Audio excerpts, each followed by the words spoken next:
आज की short analysis में हम डिस्कस करेंगे स्टेट बैंक ऑफ इंडिया के स्टॉक के ऊपर। दोस्तों ये स्टॉक अगर आप देखो तो जुलाई 2024 से करेक्शन के अंदर चल रहा है। मोटा मोटी देखो तो दोस्तों 4 महीने यानी पूरा एक क्वार्टर इसने करेक्शन में बिता दिया। और करेक्शन में भी दोस्तों इसने दोनों तरह का करेक्शन दिया, प्राइस वाइज टाइम वाइज दोनों। पहले स्टॉक ने प्राइस वाइज करेक्शन दिया जहाँ पर ये स्टॉक काफ़ी हद तक डाउन साइड करेक्ट हुआ, और फिर ये स्टॉक ने टाइम वाइज करेक्शन में एक साइडवे कंसोलिडेशन करी, एक बहुत बड़ी बेस बनाया, एक रेंज बनाया और अल्टीमेटली उसको ब्रेकआउट किया है। और फिलहाल ये स्टॉक को देखो तो दोस्तों यहाँ पर एक बहुत बड़ी डाउनवर्ड स्लोपिंग पैरेलल चैनल थी जो एक स्ट्रॉन्ग रेजिस्टेंस का काम कर रही थी। अल्टीमेटली स्टॉक ने उसको ब्रेकआउट किया है। यहाँ पर करेक्शन कंप्लीट के कंफर्मेशन मिले हैं, पॉजिटिव क्लियर डाइवर्शन मिला है और एक ज़बरदस्त रिवर्सल चार्ट पैटर्न मिली है, जिसके तहत ये स्टॉक फर्स्ट टारगेट में 7 से 8% अपसाइड रनअप के लिए रेडी है। लेकिन दोस्तों इसमें कोई भी हमारी बाय सेल होल्ड रिकमेंडेशन नहीं है, ये प्योरली एजुकेशन पर्पज से मैं अपना पॉइंट ऑफ व्यू आप लोगों के सामने शेयर कर रहा हूँ। कोई भी पोजीशन लेने से पहले अपने फाइनेंशियल एडवाइज़र को ज़रूर कंसर्न कर लेना। फ्रेंड्स आप लोग देख सकते हो कि ये वो टॉप एरिया था जहाँ से करेक्शन स्टार्ट हुआ और यहाँ से कुछ इस तरह से downward sloping parallel channel stock के अंदर बनी। और जब तक स्टॉक ये डाउनवर्ड स्लोपिंग पैरेलल चैनल में था, स्टॉक ने प्राइस वाइज करेक्शन दिया और यहाँ पर back to back lower lows hit हुए। फ्रेंड्स अगर आप देखो तो फर्स्ट लोअर लोज यहाँ पर हिट हुआ, सेकंड लोअर लोज यहाँ हिट हुआ, थर्ड लोअर लोज यहाँ हिट हुआ और फोर्थ लोअर लोज यहाँ हिट हुआ। और जैसे ही दोस्तों ये downward sloping parallel channel upside में ब्रेकआउट हुई, इसने मल्टीपल हायर हाइज को ब्रेक करके उसके अबाउट सस्टेन क्लोजिंग देकर कंफर्म कर दिया करेक्शन कंप्लीटेड। यहाँ पर हमें दो बड़ी चीज़ एक साथ हमें मिली फ्रेंड्स। पहले तो इसने डाउनवर्ड स्लोपिंग पैरेलल चैनल को अपसाइड में ब्रेक किया, जिसकी वजह से जो स्ट्रेट डाउन साइड फॉल आ रहा था प्राइस वाइज करेक्शन का, वो अल्टीमेटली रुक गया। और सेकेंडली इसके अंदर जो back to back lower lows hit हो रहे थे वो स्टॉप होकर उसके अगेंस्ट में first time higher highs register हुआ, जो हमें कंफर्म करता है कि स्टॉक के अंदर बॉटम लग गई है, करेक्शन कंप्लीटेड, ट्रेंड इसका चेंज हो चुका है, करेक्शन का ट्रेंड बाई साइड की तरफ शिफ्ट हो चुका है। अनलेस एंड अनटिल यहाँ पर कोई नया लोअर लोज ना मिले या फिर पुराने लोअर लोज के नीचे क्लोजिंग ना मिले, तब तक हम यही मानकर चलेंगे कि यहाँ पर बॉटम लग गई है और करेक्शन कंप्लीटेड। और दोस्तों बात कर लेते हैं डाइवर्शन का। तो फ्रेंड्स अगर आप RSI डालकर चेक करो तो आप लोगों को यहाँ पर क्लियर पॉजिटिव डाइवर्शन विटनेस होगा। दोस्तों प्राइस एक्शन की जो लास्ट लोअर लो स्विंग अगर आप देखो तो वो दोस्तों डाउन साइड में या फ्लैट एक ही एरिया पे हिट है, और वही दोस्तों अगर आप RSI का देखो तो वो अपसाइड में टिल्ट हुआ है और यहाँ से हमें ब्रेकआउट मिला है जो एक अपसाइड मोमेंटम पंप करेगा स्टॉक के अंदर। और अल्टीमेटली दोस्तों बात कर लेते हैं यहाँ पर चार्ट पैटर्न की।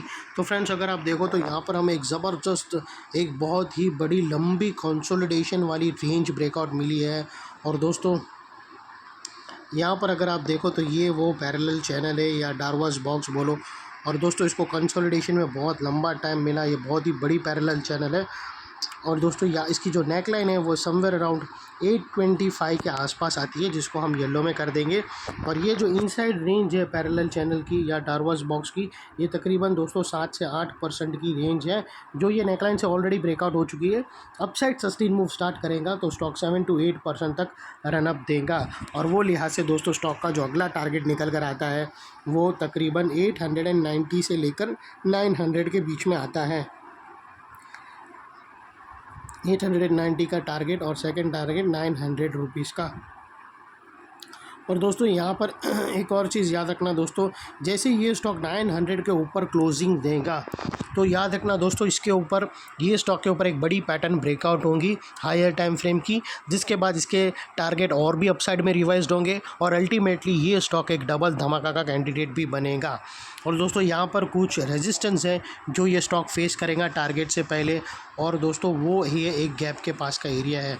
दोस्तों अगर आप देखो तो ये जो गैप के पास एक एरिया है जो एक स्ट्रॉन्ग रेजिस्टेंस का काम करेगा, और दोस्तों यहाँ पर बहुत बड़ी सप्लाई बैठी है, तो यहाँ पर हो सकता है कि स्टॉक साइडवे कंसोलिडेशन करे कुछ टाइम तक, यहाँ पर रेजिस्टेंस फेस करके वो ऐसा कंसोलिडेशन करे, तुम्हारे स्टॉप लॉस के पास आवे, वहाँ सपोर्ट लेकर वापस अपसाइड जावे और अल्टीमेटली ब्रेकआउट करके फिर जर्नी स्टार्ट करे। तो ऐसी एक पॉसिबिलिटी है, तो वो हिसाब से अपना माइंडसेट रेडी कर कर आप रखना अगर आपको पोजीशन रहना हो तो।